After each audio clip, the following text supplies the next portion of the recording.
All right, bruh fans, episode 10. I believe we have two episodes left before we go on a mid-season finale break. Episode 12, because this season, similar to Ruthless, is only 12 episodes long. But again, I have no idea if they will be doing a mid-season break. But in any case, The Lone Wolf. And boy, was this episode a major improvement over last week. That's not to say this one doesn't have flaws, but I thought this was a great episode. So, okay. We start off where we left off, which was Alice running and screaming just like last week. The bros question why Mike told her about what was, him telling Alice about, the fact that John took the fall. And it basically him wanting to come clean. And then I think it was Bill really jumping on his case about, man, Pam's making you soft. And then we go over to Charlie and John, and Charlie is really attractive. I don't know. Maybe I didn't notice last week because she was only in the episode for like 30 seconds, but she is adorable. She really gives me a mix of like Erica from the Haves and Have-Nots and Jasmine from Sisters. She kind of gives me their kind of vibe. And she basically says since level 28 is like a historical landmark, there will be no exterior changes made to the building. And she could basically check the wiring and whatnot to just make sure there doesn't need to be anything done before John gets it up and running. And she pretty much, gets the wow, a woman like you can do all that spiel from John. And to be honest, yeah, that was a bit sexist, but I loved how she put him in his place, and he also corrected himself. That was a good. And this could be because, look, I know sometimes the show can drag on, so I know Tyler Perry, if he wanted to, he could have like a 5-minute exchange of John tripping over his words and then Charlie being rightfully offended, but then, again, they squashed that really quick. And she mentions the fact that, look, when I first got this business started, I had $4,500 and no handouts, no baby daddy, no sugar daddy, no drug money or anything like that. And she got this business of hers up and running. I really admire that. Really reminds me of me. I remember when I quit my job to do this YouTube thing full time, I had about $1,200 in savings and maybe $300 in checking, and I had one more paycheck coming from LUO, and then after that I was literally on my own. On my own, how could it be this way? Look, Patti LaBelle's on my mind, because I remember I watched Going Up Yonder a few days ago, and she was the host of that for Greenleaf. But John is like, whoa. Why'd you bring up drug money? Because then she's like, wait, did you get this place with drug money? But then John's like, no. I got this legit. And then she makes a good point about how when it comes to like successful black people, it's automatically assumed that they got their success through ill-gotten gains, whether it be drug money. And then being a black woman on top of that, I'm like, dang, this show, I liked it. This was a great scene. So she goes to the back to, do her work. Leon shows up. I'm thinking like, oh, damn, is Leon going to be there when Charlie comes back from, checking everything over? But basically he tells John that the bros came to see him. Mike threatened him with the IRS. And John's like, don't worry about it. I will squash this to make sure you're good. And Leon actually, even though he doesn't like those stuck-up guys, he actually vouches for him, say, hey, those guys came down there ready to put everything on the line. So those guys have your back. And I'm like, I really respected that. That was a very good scene. And basically he said that Freddie gave Leon the $500K. So basically, because I didn't understand what fully went down in the scene until the end of the episode where John told Alice and the bros what went down. But basically, I guess you could say Barry got bought out of level 28, and he'll give Leon the money that he has left, which I believe was the money that he paid the bros, and they gave. Yeah, I'm confused. Look, I'm not docking points for this because I wasn't the one that interpreted what happened, but let me just finish the review because we're almost done. Then I'll go back to my thoughts on this. So, long story short, he tells John to leave the keys and the deed, and he'll pick it up from there. And John's like, "Look, man, I want you to go straight. It's like get out of the drug game." But it's like, no, John, you're book smart. I'm from the streets. I'm a lone wolf. That's how it's gonna go. And I'm like, I like the scene, but I'm afraid. I'm like, dang, I hope Leon doesn't get into anything bad and then he gets killed or something when he and John could have been legit business owners. That's the sad part. I really don't want to see him go down, but it's just one of those situations where usually when one person gets out, the other person stays in and then something happens. I don't like that. But this was a very good scene because they're family. And he's cheering and doing a corny little dance, but I ain't gonna lie, I do the same thing from time to time when something good happens, and dance like nobody's watching because damn it, I'm making sure nobody watches when I'm doing something stupid like that. But yeah, this scene was good, but it did suffer from the Tyler Perryism of repetitive dialogue. Like Leon, when he first said like, "Hey, you got some good people watching your back," the bros, they look out for you. He said it like 3 or 4 times. I'm like, because it was great when he said it the first time, but when he said it like 3 times, I'm like, come on, don't stall the scene. But then Charlie comes out and she basically overheard the entire conversation. And basically, John's like, oh, well, I don't need your services anymore. And yeah, that's basically why. Because of the fact that he no longer owns the place. So, long story short, the dude gets a dinner date, and again, I was like, please, why are we extending this scene with cheesy dialogue? However, I have done the same thing as John because, to be honest, if somebody, and I don't want to get too personal here, but I'm a kind of person like sometimes I can't believe when somebody's flirting with me because it's never really happened.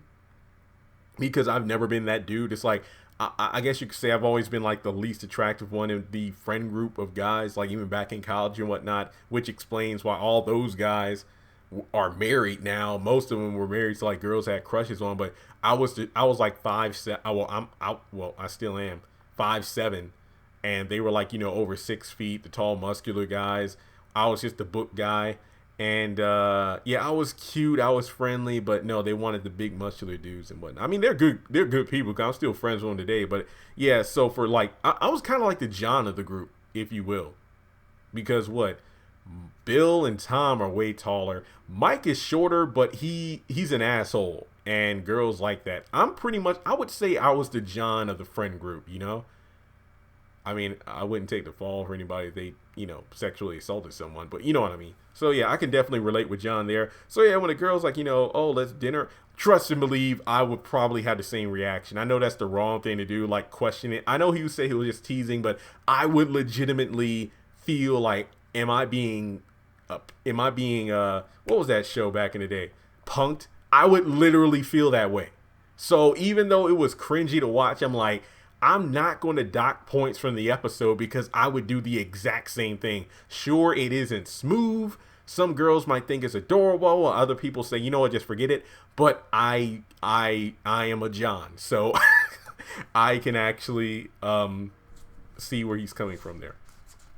So we go back to the restaurant. Alice is still screaming. The part that got me was when they did an exterior shot of A&J's. It looks like it was like the afternoon or evening. So I'm like, how long has Alice been running around screaming? Time has passed. So John pops in and pretty much, like, what y'all go down? Well, first of all, what are y'all here for? And then, he's kind of still being an asshole to Mike, even when Mike is apologizing. And I'm like, John, let's bring it down. And no, I'm not docking points for how John was acting. But I'm just like, John, let it simmer down. Your boy's trying to talk to you. So then Alice comes in, hugs John. And wow, she actually turned a complete 180, which I'm glad she's finally being a loving mother. But at the same time, I feel like that's a major character shift for her because it happened way too quick. Not the fact that she's like apologizing to John, I love that, but for her to actually be like, you know what, fine, open level 28, I'll help you pay back Leon. And I'm just like, wait, what? So I completely understand her not liking the Bruz because John took the fall for them. But at the same time, you're basically saying it's okay for John to open up the nightclub with drug money because he took the fall for the guys who essentially ruined his life. But then also when the Bruz are congratulating John for doing the right thing when it would have been easy to do the wrong. Shout out to Tom. That was a great line you said, because John was like, don't worry, look, it was the wrong thing to do. But it's like, no, but it was easier to do the wrong thing. No, it was the right thing to do, but it would have been easier to do the wrong thing. I appreciated that. So then Alice is like, I'm proud of you. So again, Alice was a bit conflicting in this scene. So I really didn't know what to take from it, aside from the fact that she was going to get her baseball bat and hit the guys upside the head, but they went with John to get some drinks. So yeah, we find out that John basically is out completely. He's going to focus on A&J sandwiches, which again, I really like that. I wish this was something that was focused upon in the earlier episodes, because in this episode, I'm glad John is getting the place inspected, because I'm just thinking like, okay, so you spent the $5,000 already, the 300,000 on the rest, on level 28, then you paid the Bruz back. And this is like, I'm talking about before they try to get the money back and everything, but basically, how could you afford to get this place up and running? It's like, would you take more money from Leon or what? So I just wish that these guys would have had a level-headed conversation because John, despite, him taking the fall and everything, it's like, I understand them being concerned. It's like, well, bro, we helped you out with this restaurant. What was it, like $200,000 to get A&J sandwiches, and you still haven't made it a success. I mean, I'm thinking the sandwich shop is making decent money, but not enough to pay the Bruz back, and definitely not enough to make them confident to like, hey, here's like $500,000 to open up level 28 again. So if they had a more reasonable conversation, and then of course Miss Alice, just dogging her own son, I could see a lot of these problems being resolved quicker than they were. But from there, we go to Mike's loft. Pam was there because apparently a few more things had to be dropped off. And okay, on one note, yay, Pam's back. But on another note, I'm like, okay, this is where I am a little upset. Now, don't get me wrong. Maybe in the next episode, they'll ease my concerns. But Mike did not apologize to Pam. He basically thanks her for everything, and then I love the fact that she had an invoice for redecorating when originally she was doing it for free, and he was like, "Why you what you're charging me now?" Yeah, that's before I found out you were an asshole. And I'm like, that was adorable. I loved her face when she handed over the invoice, because that was the similar face to when she wanted to get his credit card to actually remodel the place. So I think that was a great callback. At least that's what I got from that scene. So he's like, so what are we doing? It's like, look, I like you, you like me, but you didn't apologize for calling her a whore and judging her and saying that she probably gave you an STD. And it's like, this is why I hate the guys like my friends, where they could be assholes, but they got the girls. It's like it's like the chief was telling Tom, was it like the cute ones think you can get away with anything? And I'm like, Pam, don't you want Mike to apologize for what he said to you a couple episodes ago? Because he was completely out of line for judging you, saying that, well, I better get tested, you might have an STD or something like that. And then, like, oh, you're going out with other guys while I'm going out with other girls. Like, that's not fair. And I'm like, see, this is what pisses me off. That's why I'm the John in my group. I can never be that guy. I'm not that attractive enough to be like, hey, yeah, I'm an asshole, so you're mine. No, I can't do that. And no, I wouldn't even do that if I was like great looking. But that's just the kind of guy I am. So that's how the episode ended, and it pissed me off. But she did say, you've been reading that book, huh? So is that confirmation that Bill was right when he told Mike that Pam was reading a book? What was it called? Chapter 3. It was the third episode. I know that much. He's like, how to keep a black man in line or something like that. That was the name of the book that Bill told Mike about. But I guess this confirms that Pam was reading that book. Huh. Well, yeah. So the asshole gets the girl. Well, no, I'm just sorry. We don't know yet. Maybe in the next episode. But overall, this was a great episode. But like I said, it did have its flaws. Like, we really didn't need Miss Alice running around screaming for another 5 minutes of the episode. The Leon talk with John was great, but I really wish that he didn't have repetitive dialogue. The scene with Charlie and John was great, especially the date part. And like I said before, I can relate to John, but once again, kind of stretched out a little bit longer than it should have been. From, wait, can I call you, like, early? I mean, is tonight too soon? This and that. And again, it was a bit repetitive and drawn out, but I will say that it hit home because I do the same thing. I know I shouldn't, but again, I'm just not, used to it. And then Alice, I love the fact that she made amends with her son, but I don't condone her saying that it's okay if he used that drug money to open up level 28. And then of course the Pam and Mike thing, you just heard my thoughts on that. So yet last week I gave it a 2 because but this week I think there were some great scenes and setup. So this, with the flaws and everything, I want to give this episode a 7.5. I would love to give it like an 8.5 or a 9, but like I said, it did have flaws in it, a noticeable amount, but it was overall a good episode. So with that being said, let me know your thoughts in the comment section below about Bruh episode 10, and I will see if I can poke around and see if there's going to be a mid-season finale break. But if you haven't checked out the series, make sure you do so on BET Plus. You get a 7-day subscription for free before you have to pay the $9.99 plus tax per month. What I'll say is this: if the show does go on a mid-season finale break, I would say wait until after episode 12 is uploaded. That way you can get your subscription, binge the series, and watch Ruthless too. That's 12 episodes, and that show is 42 minutes long. So yeah, it would be cool if BET Plus gave me a free subscription because I review this stuff, but it is what it is. So thanks so much for tuning in, guys. Make sure to give this video